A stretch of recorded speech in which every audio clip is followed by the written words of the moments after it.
Hello, everyone. My name is Michelle Moroney, and I'm here to talk to you a little bit about the work that we're doing at St. George's to decolonize and diversify the biomedical science curriculum. So this project was actually undertaken by 3 students, so Erica Appiel, Ashley Ulekere, and Natasha Wallen. Myself and Dan Berwick, who was here yesterday, helped supervise this project with the help of Dr. David Ross, who's currently taking pictures. So before I talk about the project itself, I want to highlight Mind the Gap. So I love how Mind the Gap was actually mentioned in Prachi's talk yesterday as a great resource for medical students and medical professionals. And so essentially Mind the Gap is a handbook that contains clinical signs and symptoms of disease on Black and brown skin. So this resource was published in 2020 by then second year medical student Malone McQuende, and it's now free to download from blackandbrownskin.com. I've actually got a short video by Malone explaining a little bit more about what Mind the Gap is. I'm hoping this will work.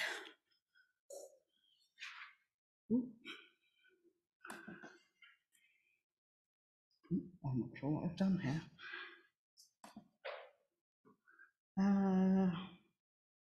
Is there any way I can get the YouTube video up? I can open it on a browser if that's possible.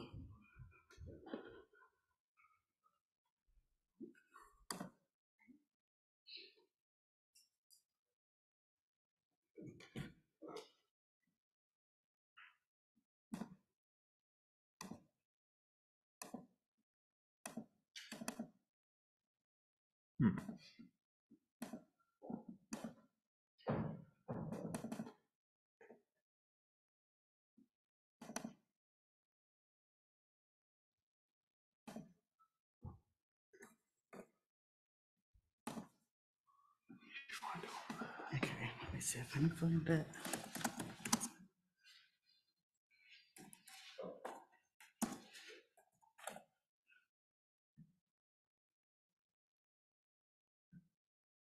Okay. When he called, oceans are blue. Advert.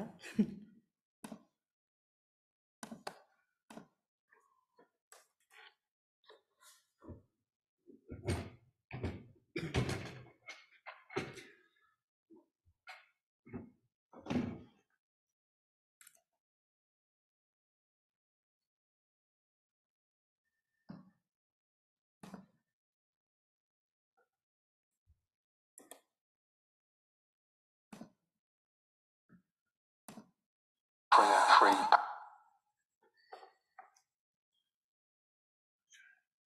Pension review. I was all ears. He spoke professionally about investments. He seemed a really decent guy. Excuse the advert. Just shy of 40 years pension. He took all of it.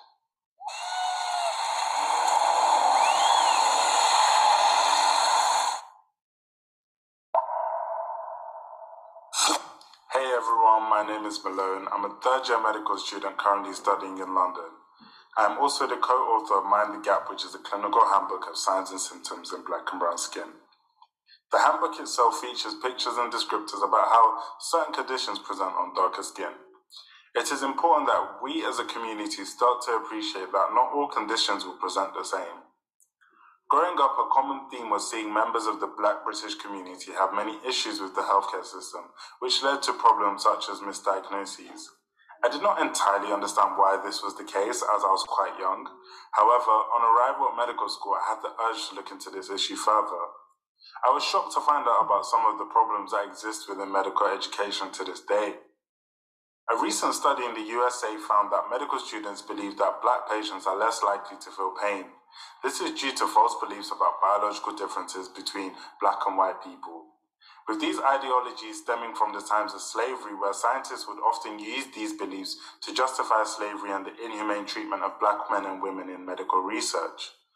Dr. Samuel Cartwright believed that Blacks bore diseases, making them insensible to pain when subjected to punishment. These beliefs have been carried and passed from generation to generation, as scientists continue to experiment on Black people with the assumption that the Black body is more resistant to pain.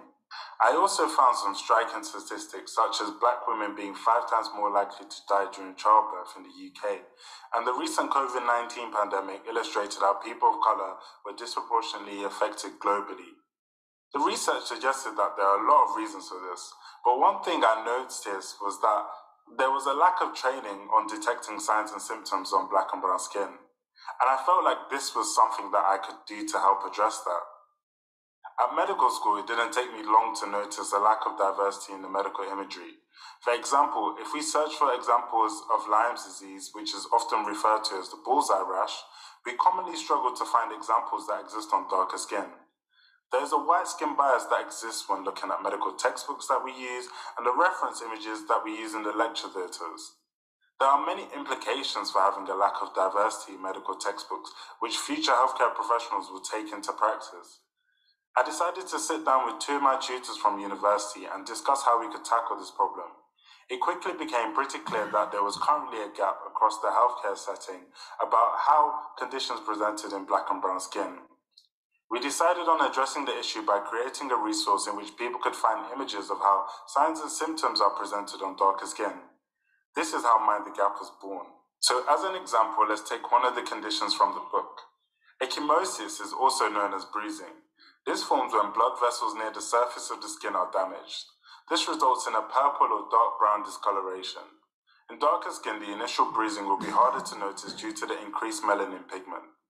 Also, the yellow discoloration of older bruises, which may be seen in white skin, can present more subtly in darker skin types. If we take another example and look at erythema, which is the reddening of the skin associated with inflammation and infection, detection of erythema can be aided by swelling, which pulls the skin tight and gives it a smooth, shiny appearance. In lighter skin tones, this will be fairly visible with the naked eye. However, in darker skin tones, it's important to look for the burgundy undertones of the skin which help to detect erythema. It is important that we are aware of these differences, as the colour of your skin should not impact the quality of your care that you receive. A patient's care should not be compromised before they walk into the clinic as a result of a lack of training on our behalf as healthcare professionals. It took us 10 months to create Mind the Gap, and since posting the work on social media, it has been viewed over 100 million times. I hope to see Mind the Gap change the way medical education is taught globally. The phrase Mind the Gap is commonly seen in the UK transport system. It almost acts as a warning sign to make you aware of the gap between the train and the platform. Mind the Gap, the handbook, acts as an educational tool to ensure that both current and future clinicians are adequately prepared for practice. If we continue to ignore this gap, patients will experience poorer health outcomes and potentially lose their lives as a result. It is especially important that we as doctors of tomorrow are adequately prepared to treat all of our patients.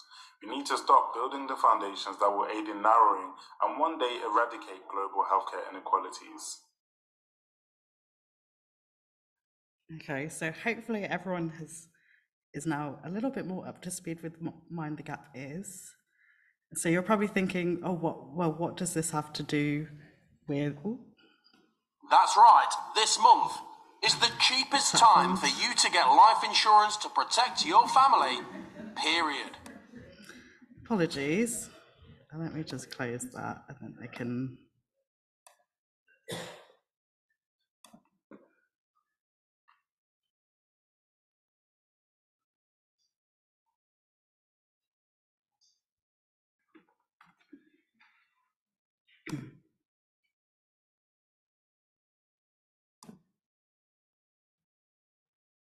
It's not my day with the technology.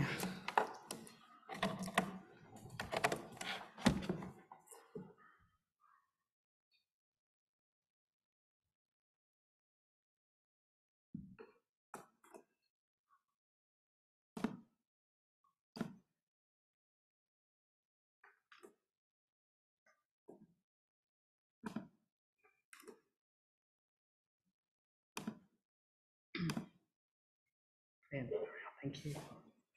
Yeah. So you're probably thinking, oh, well, this medical resource, like what does it have to do with the bioscience or biomedical education? And as we're all aware in this room, there's growing efforts to decolonize and diversify our curriculum. And from what, other than yesterday and today, I found that there have been few practical recommendations that can be used to actually make changes within our institutions. I forgot what I was going to say. So essentially our project is building on this work that Mind the Gap started. So we had 3 student advisors, Ashley, Erica and Natasha. 2 of them had just finished their 2nd year of the biomedical science course and 1 had just finished their final year. And so they undertook this project during the summer, and we basically, myself and Dan, advised them to look specifically at lectures and tutorial content within years 1 and 2 of the degree.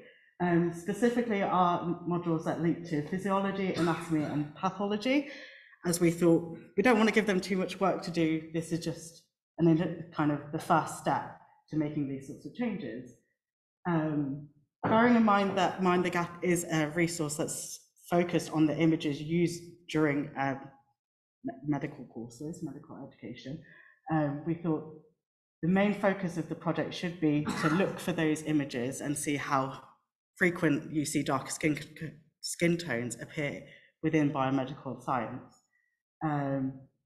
We also asked that the students look at the representation of Black, Asian and other minority ethnic groups more generally. So this could be spoken in lectures, in written context. Our tutorials are case-based scenarios, so often they'll have characters written into those. So depictions of people from the global majority more generally in teaching. We also asked that if the students felt comfortable and confident enough to make other recommendations based on other marginalized communities, such as those who don't subscribe to gender binary, people from the LGBTQ+ community, and also the disabled community as well. And they were told to submit a report by the end of the summer, no more than 6,000 words. This was all carried out this year, so 2022. And so what we found from the report that the students submitted, there was 5 kind of main themes that we needed to, 5 areas of improvement, let's say. So the first one was there was definitely a lack of images of Black and brown skin within biomedical science. And so one recommendation is to make sure that we have representation of darker skin tones within our teaching. I think a great example that the students gave was within lectures on hypertension, and Malone kindly talked a little bit about that, how the visibility of certain colours is a little bit more difficult on darker skin tones to see. Interestingly, I spoke a little bit a minute ago about our tutorials. So they're case-based scenarios, so often the characters written for the tutorials, what we actually found was during our 2nd year of teaching within our physiology module, all the characters were white men, which is interesting that it's taken up until this point to spot that. But now that we know that that's an issue, we will be making sure that the characters written within those tutorials are representative of all marginalized groups. So that means men, women, and those non-binary individuals, queer people, and also people who from all sorts of racial and ethnic backgrounds.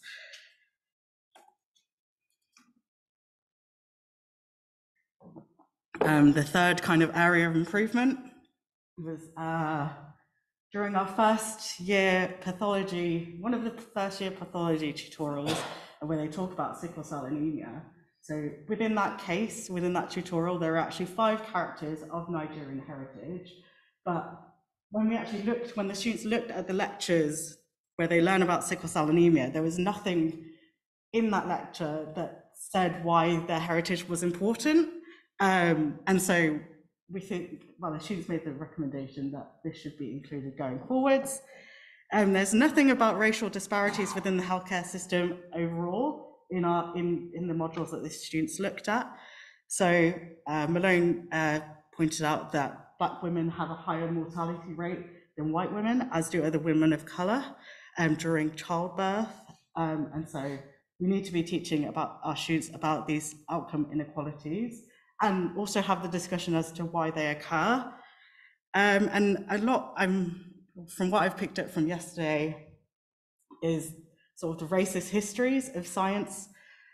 This also needs to be included as I think we have, what's the word? I don't know, we need to be teaching our students so that when they leave, they're aware of this when they enter society more widely. So 3 examples of this. I'm going to go from last to first. So the historic, so within anatomy, historically, there was a lot of kind of grave robbing, grave snatching. So illegally obtained cadavers. This actually goes back to like Leonardo da Vinci, who would actually pay people to rob graves. And this disproportionately affected people from marginalized communities. So there'll be a disproportionate theft of Black bodies, people from the working class. Is that a fire alarm?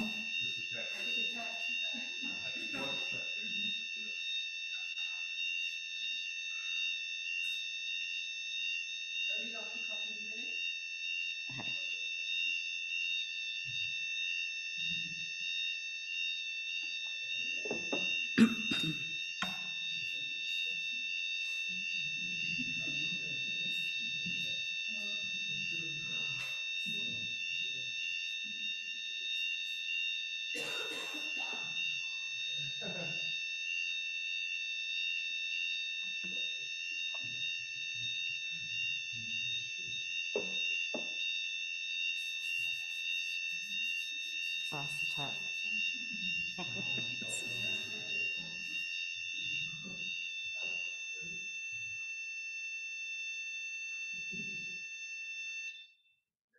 think it's working.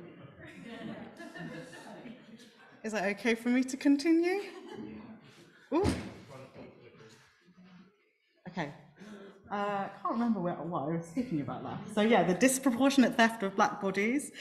This is not acknowledged within anatomy teaching anywhere.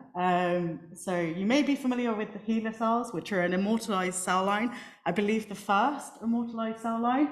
So these were actually taken from an African-American woman called Henrietta Lacks, which were sourced without her consent. She was actually being treated for cervical cancer, and they took her cells and basically gave them to researchers who then spawned this